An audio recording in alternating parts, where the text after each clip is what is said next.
Rebel's Edge. It's going to be a special one today. It's only one Rebel on here today. I'll explain why and a little bit more about why Meta and Constellation Energy are in the news today. I'll have all that and more on today's Rebel's Edge. Bang!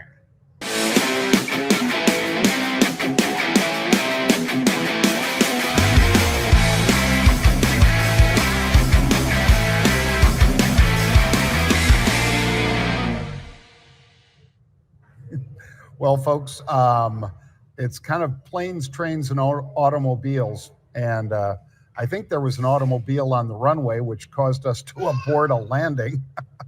And we were already late coming in. And Pete was having similar good luck as he was flying back from Miami and the 10X WealthCon. But neither sleet nor snow nor gloomy flights will keep us from bringing you the Rebel's Edge. So I'll kick it off with the macro minute. And again, everybody's okay. Everybody made it home okay.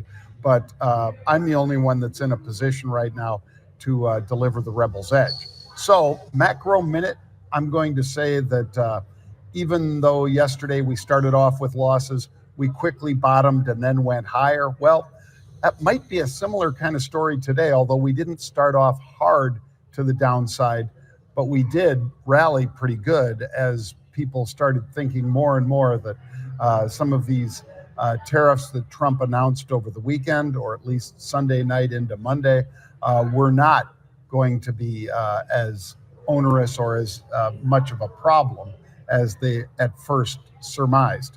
As far as fantastic futures, I'll say that the VIX is still in focus because of those tariffs, but it seems more and more like the VIX is under pressure rather than rising and jumping to the upside. So that's always something that we pay attention to over at Market Rebellion. Now let me say briefly, as we're getting into these stocks, that we also had that deal between Constellation Energy and Meta.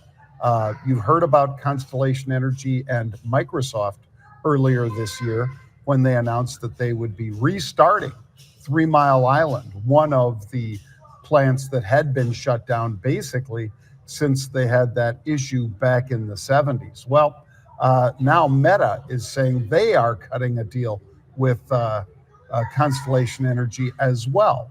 So a lot of focus because of the demands from data centers on electricity. And initially that had a pretty big pop out of CEG, Constellation Energy.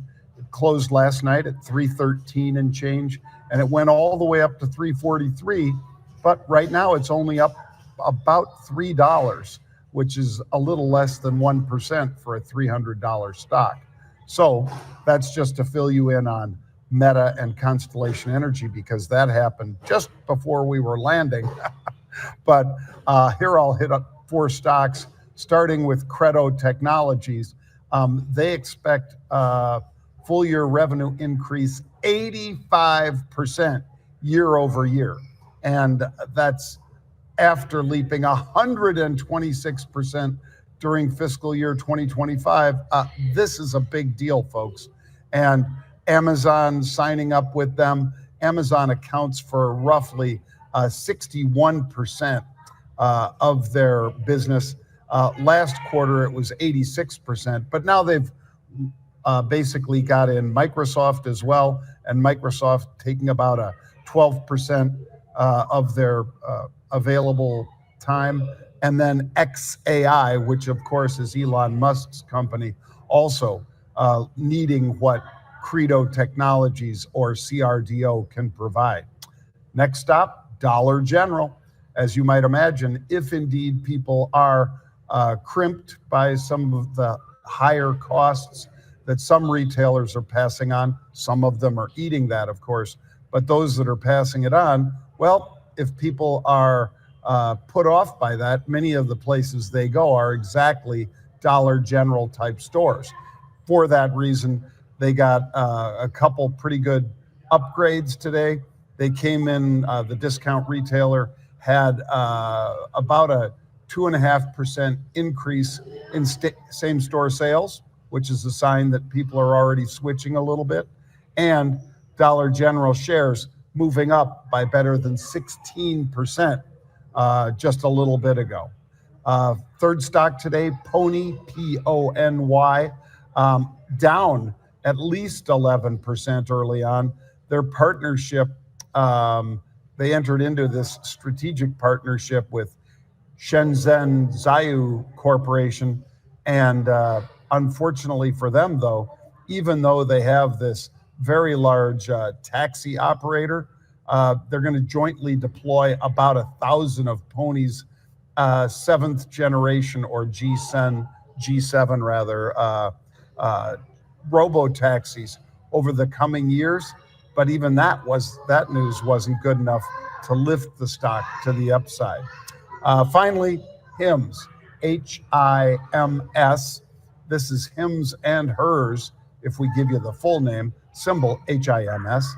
And basically, they announced their intention to acquire Zava, that's Zava. They didn't announce the total terms of this deal yet, but it's a European digital health company. It's a platform that basically has a little over 1 million people on it already. So as you might imagine, HIMS would like to get those million people involved in what HIMS does, everything from GLP-1, which are, of course, Ozempic / Mounjaro delivered drugs, to Rogaine and some ED medications as well. HIMS has been one of the best performers this year, and with this deal, perhaps that great performance will continue. And we had unusual activity, even though the stock pulled back after getting up all the way through 67 today. Still looking like it's a pretty good trade, and we'll get a chance to see a few more unusual activities, it seems, in Hims and Hers over the coming weeks. Well, that's going to be it for us today, folks.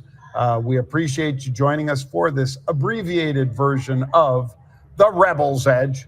And we hope to have basically Pete as well as me back in an office instead of sitting here at the airport tomorrow at 1 p.m.